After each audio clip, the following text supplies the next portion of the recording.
So what would I tell somebody who wants to come and do an MPhil or a PhD in our department?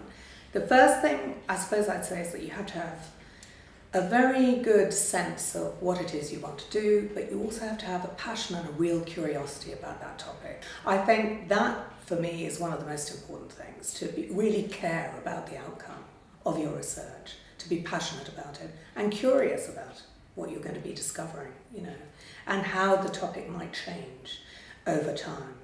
That's the first thing. If you're coming to our department, one of the strengths of our department, the history of our department, is that almost everybody who works in the department works in a very interdisciplinary way, so that their topics stretch across medical humanities, anthropology, museum studies. They are concerned with visual culture, I would say, in its broader sense, but also very concerned with a deeply historical analysis, so that they're very concerned with real contexts across quite a large period of time.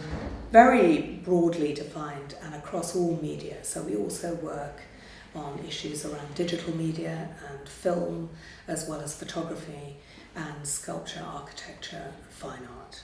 And the other area that is fast developing in our department is museum studies and museum culture. Well, I can tell you a few topics that are being studied at the moment as PhDs in the department, to give you a sense of a sort of range here. The lost landscapes and interior scapes of the 18th century estate, reconstructing Wanstead House and its grounds. So quite a specific topic, but within a very broad remit. Picturing place from the 19th century photographic album to the age of digital photography and the World Wide Web. Laura Knight and images of interwar femininities, the visual language of spiritualism in late 19th century British painting. What else? The Armenians in the late Ottoman space.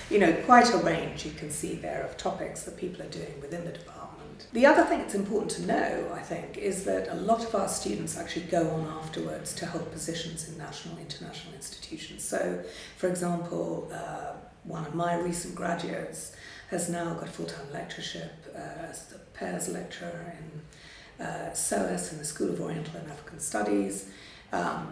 Another one is now Curator of Contemporary African Art in Frankfurt, in the museum there.